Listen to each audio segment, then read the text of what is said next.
नमस्कार मंडळी. हे पहा माझं बाई पाणी मारून राहिलंय. त्याला म्हणते पाणी इकडं मार, रोडला पाणी मारून राहिलाय. हॉटेल समोर पाणी मारलं तर जरा बरं वाटत, थंड वाटत का. कसं पाणी मारून राहिलंय. इथं हॉटेल पुढं मारायचं तर मारून राहिलाय, तिकडं पार गेलाय त्या रोडच्या त्या साईडला. हे बा किती भारी वाटतंय पाणी मारल्यावर. उन्हामध्ये पाऊस पडल्यासारखं वास लय भारी येतो या उन्हामध्ये. पाणी मारलं का मातीचा वास लय छान येतो, मस्त येतो वास. ह्यो नंद्या पहा, ह्यो नंद्या ना मार्क आहे, त्याच्यामुळं बाया माणसाचं जायचं लागच नाही त्याच्याजवळ. इकडं मारू राहिलाय पाणी, इकडं हॉटेल पुढं मारायचं तर तिकडं मारित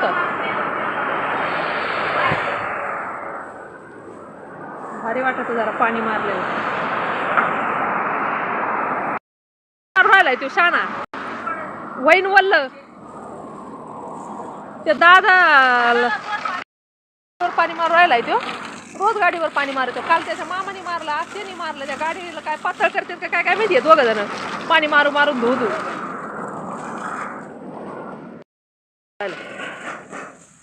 झाडावर पण हे गुलाब पहा काय भारी आलेले गुलाब.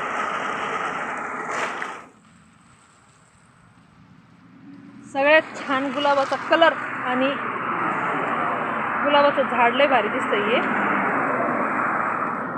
याला नाही आले पण याला आलेत वापस. हे पहा खालच्या कैऱ्या असे लोक आहे, लोकांना किती आरडा किती वरडा.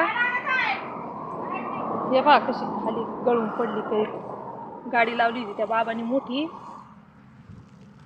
तर ती एकदम खेटून लावली झाडाच्या वरती. इतक्या भारी कैऱ्या आलेल्या आहे ना, लय मस्त आलं. पण ते दिसाना सावलीमुळं मोठालं झाल्यानंतर नक्की दाखवत तुम्हाला मी. छोटे छोटे दिसत नसतील. मारून व्हाय ना आवर पटकन. हा पाणी साचू राहिलं पार पावसाळ्यासारखं. ये बा असं पाणी मारितोय पार, पाणी साठूच. दाट मारायचं, दाट मारायचं. इकडं पुढं मार. अरे इकडं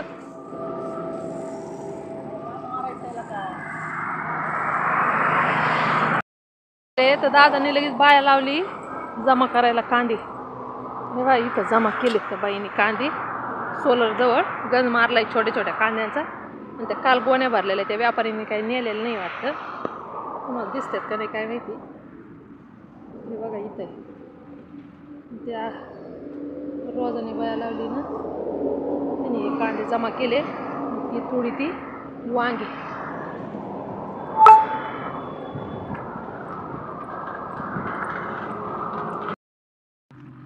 बघा घास कसा आलाय. लसूण काढलाय वाटतं अक्कानी आणि जुड्या इथं ठेवल्यात बांधून. हे पहा इकडं कांदे, एवढे कांदे निघले. एकदम बारीक गोलटी आहे. आणि हे मोठाले ते बाकीचे व्यापाऱ्यांना दिले आणि एवढाच घरी राहिलाय. ते पण विकावं लागत कारण की खराब होते नंतर हे कांदे ठेवल्यानंतर. शेत हे सगळं पूर्ण व्यवस्थित करायचं. टरबुजाचा वेल आलाय, पपईचे झाड, टरबुजाचा वेल सुकल्यासारखा झालाय तो. कैऱ्या कशामुळे खाली पडू राहिल्यात काय माहिती. काय मोठाले कैऱ्या झाले.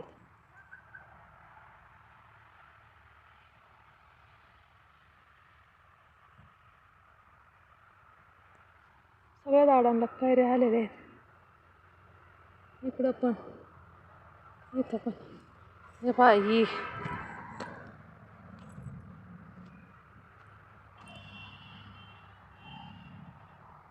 कोथिंबीरीला फुलं आलेत.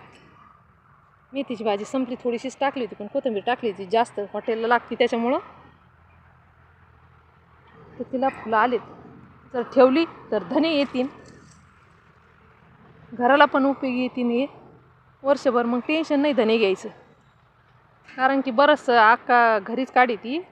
धने म्हणा, मेथी, भाजीपाला थोडं थोडं ती घराच्या पुरता लावी ती. पण कोथिंबीर जास्त लागते हॉटेलसाठी, वडापाव त्याच्यासाठी, भाज्यासाठी.